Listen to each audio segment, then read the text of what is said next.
Vamos a presentar y tenemos a Ana Lucía Bravo. Ella es licenciada multilingüe en Negocios Intercambio Internacional por la Pontificia Universidad Católica del Ecuador.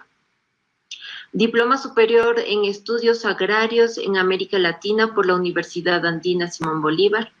Magíster en Ciencias Sociales y Ambiente por la Facultad Latinoamericana de Ciencias Sociales, de sede en Ecuador.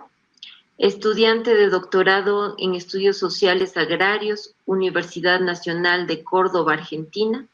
Trabaja desde hace 16 años en temas relacionados con la soberanía alimentaria, como propuesta al modelo convencional de desarrollo en el ámbito agrícola. En los últimos 6 años, su trabajo se centra en diseñar y analizar la propuesta de políticas públicas nacionales y locales para promover la soberanía alimentaria como nuevo paradigma agrícola, específicamente en temas relacionados con la agrodiversidad, derechos de los agricultores y la agroecología. Actualmente coordina la especialización en política de cambio climático, biodiversidad y servicios ecosistémicos en la Universidad Andina Simón Bolívar y colabora con la Red de Guardianes de Semilla en Ecuador. Entonces, Ana, bienvenida, gracias por tu tiempo. Por favor, adelante con tu presentación. Tienes la posibilidad de compartir pantalla. Muchas gracias. Buenas tardes. Gracias por la invitación para conversar sobre la introducción de transgénicos en Ecuador y en Bolivia. Voy a compartir mi pantalla. Bueno, como lo mencionábamos hace un momento, ¿no? En América Latina, desde la década de los 90, los intentos por introducir cultivos y semillas transgénicas no han parado. En muchas ocasiones se sigue un mismo modelo, como por ejemplo la aprobación de normas de bioseguridad o la contaminación genética intencional para luego darlo por un hecho. Asimismo, vemos constantemente que los organismos internacionales de ambiente o agricultura están involucrados en estas propuestas de normativas bajo el lema de apoyar a los países en la construcción de marcos normativos. Y esta tarde lo que quiero hacer es compartir brevemente la historia de lo que ha sido la lucha por un Ecuador libre de cultivos y semillas transgénicos, donde se evidencian justamente estas dos cosas, ¿no? La participación de los organismos internacionales en la promoción de los transgénicos y la respuesta de las organizaciones de la sociedad civil, organizaciones indígenas, campesinas, ambientalistas y otras, ¿no? Para hacerlo, me centraré en 3 temas principales. Quiero darles un panorama previo a la Constitución del 2008, porque lo que yo miro aquí son constantes que se repiten, tanto en la normativa como en la intromisión de los organismos internacionales, e incluso esto sucede a pesar de que ahora somos un país libre de cultivos y semillas transgénicas. Luego voy a hablar de la Constitución del 2008, lo que sucedió en esos momentos y los logros que se alcanzaron, y plantearé algunos temas sobre el panorama actual, lo que ha sucedido desde ese entonces y lo que estamos justamente viviendo en este momento, con la pretensión del ICA de hacer un reglamento sobre bioseguridad en el país. El panorama previo a la Constitución del 2008. A finales de la década de los 90, en el Ecuador se presentó una solicitud para la siembra experimental de algodón transgénico. Afortunadamente esta propuesta no fue aprobada. En este caso fue el INIAB, el Instituto Nacional de Investigaciones Agropecuarias, el que se opuso, al igual que algunas organizaciones ambientalistas. Pero este fue el primer intento, digámoslo así. Más tarde, en el 2001, hubo varios intentos para establecer normativas de bioseguridad. La primera fue un reglamento de bioseguridad en el ámbito agrícola, y este se presentó luego de una visita de las autoridades agrícolas ecuatorianas a Estados Unidos, que fueron a conocer laboratorios y cultivos transgénicos. La segunda fue una propuesta de ley de semillas presentada en el país con el auspicio de la FAO, y esta ley tenía un capítulo completo sobre semillas transgénicas y su forma de introducción al país. La tercera fue una ley de biodiversidad, un proyecto de ley de biodiversidad, que también tenía un capítulo sobre bioseguridad en este caso. Finalmente, en el 2002, hubo otro intento que se prolongó por varios años, con el auspicio y fondos del IEF, para crear un reglamento de bioseguridad en el país. Todos estos intentos fueron detenidos a través de acciones en el Congreso Nacional, en la Defensoría del Pueblo, con la denuncia, con acciones y también con la participación de aliados claves que nos permitieron hacer esto, ¿no? Pero a la par, lo que nosotros encontramos también fueron acciones desde la sociedad civil, y una de las principales fueron las acciones relacionadas con el uso de transgénicos en los programas de ayuda alimentaria. Uno de estos casos fue el caso Frina.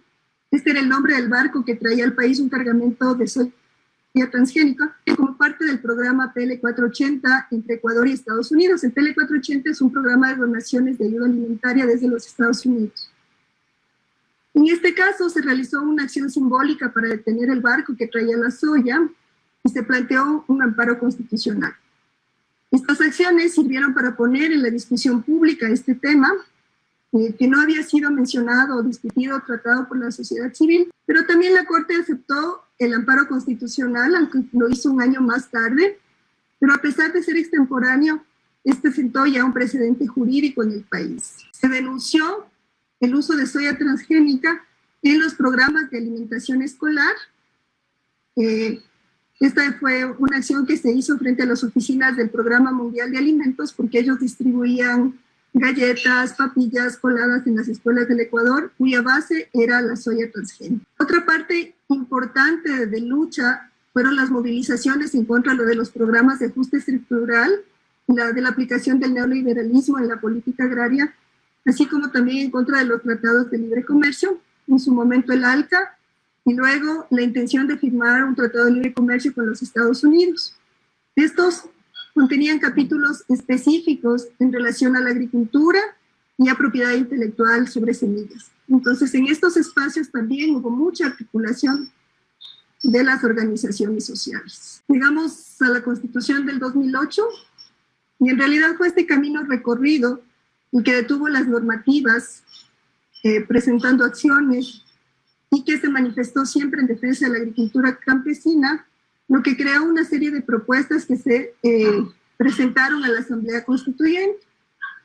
La Constituyente fue un espacio de propuestas, organizaciones de foros, debates, discusión de textos, que finalmente se consolidaron en la inclusión de la soberanía alimentaria en el artículo 281 y la declaratoria del Ecuador como un país libre de cultivos y semillas transgénicas. Estos logros hay que entenderlos y mirarlos en el marco de lo que propone la Constitución del 2008, que era básicamente un cambio de paradigma basado en el summa causa y en el buen vivir, y que propugnaba una relación de armonía entre los seres humanos y de estos con la naturaleza, y que también planteaba el bienestar humano por encima del mercado o el capital. Reconocía también el carácter pluricultural del Estado ecuatoriano. Lamentablemente, lo ganado en la Constitución ha sido muy difícil de mantener en el ámbito de la soberanía alimentaria, pues la política agraria no ha logrado incluir esta visión. Al contrario, el regreso del Estado al ámbito agrícola mantuvo la promoción del modelo agroindustrial basado en el monocultivo, en el uso de agrotóxicos y en el encadenamiento productivo, a través de diversos proyectos de corte asistencialista y muy desvinculados de las organizaciones del campo. En este escenario, una de las primeras acciones que fue realizada por FECAOL y Acción Ecológica fue la toma de muestras de soya en el año 2015 en el litoral ecuatoriano. Se encontraron resultados alarmantes. En el 2015, el 67% de las muestras resultaron positivas, o sea, eran transgénicas. Y en el 2018 este porcentaje aumentó a un 76%.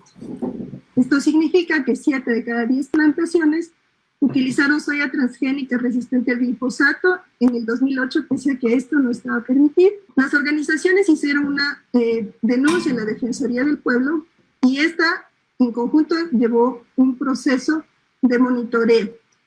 Se evaluó la presencia de soya transgénica en la provincia de Los Ríos y se presentó en conjunto una demanda a la Defensoría, con la Defensoría a un juez en Quevedo, y esta demanda fue ganada. El juez señaló que se deberían quemar y eliminar todos los cultivos transgénicos del país. En el 2017 se aprueba la Ley Orgánica de Agrobiodiversidad, Semillas y Agricultura Sustentable, en la cual, curiosamente, el presidente al final veta la ley e incluye un artículo, el artículo 56, que permite justamente la introducción de semillas y cultivos transgénicos únicamente con fines investigativos, violando lo que dice la Constitución del Ecuador. Frente a este hecho, se crea el colectivo Ecuador Libre de Transgénicos y se presentan 6 demandas de inconstitucionalidad a este artículo de la ley, y lo presentan diversas organizaciones, ¿no? Desde campesinos, indígenas, ambientalistas, juristas.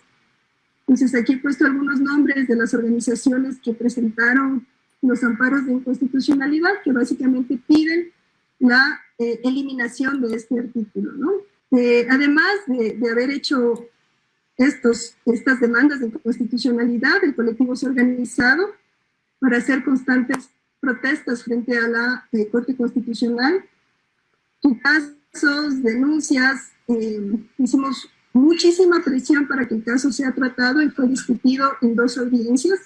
Lamentablemente, por cuestiones políticas, la Corte Constitucional cesó y se quedó parado en nuestro caso. Y finalmente, hace un par de semanas, nos enteramos que el ICA, por encargo del Ministerio del Ambiente del Ecuador, estaba estableciendo un concurso para la realización del Marco Nacional de Bioseguridad del país, desconociendo nuevamente lo estipulado en el artículo 401. En este caso, el colectivo Ecuador Libre de Transgénicos se organizó una vez más para hacer una denuncia pública y se ha solicitado oficialmente a la Corte Constitucional pronunciarse sobre los casos que estaban pendientes. Y al ICA se le ha pedido usar estos recursos para garantizar la condición de Ecuador libre de cultivos y semillas transgénicas, en lugar de hacer un reglamento, lo que va a permitir es justamente el ingreso de estos productos al Ecuador. Paralelamente a las denuncias, a las marchas, las organizaciones sociales en el país van construyendo un tejido de propuestas para dar vida a la soberanía alimentaria. Construyen propuestas de agroecología, mercados locales, redes de semillas, recuperación de agrobiodiversidad. Y también desde el lado de los consumidores vamos construyendo la soberanía alimentaria. Nuestras compras, nuestras decisiones van forjando sistemas agrarios sostenibles. Y creo que justamente a pesar de todos estos intentos, que no se han vivido solo en el Ecuador, sino, como ya lo veremos, también en Bolivia y en otros países de América Latina, creo que la invitación siempre es a construir una agricultura diferente, defender el derecho a la alimentación desde nuestros propios espacios y tratando de limitar todo este tipo de productos que van en contra de nuestros derechos. Eso es. Gracias. Muchas gracias, Ana Lucía. Muy interesante tu ponencia y gracias por regirte tan amorosamente en el tiempo previsto.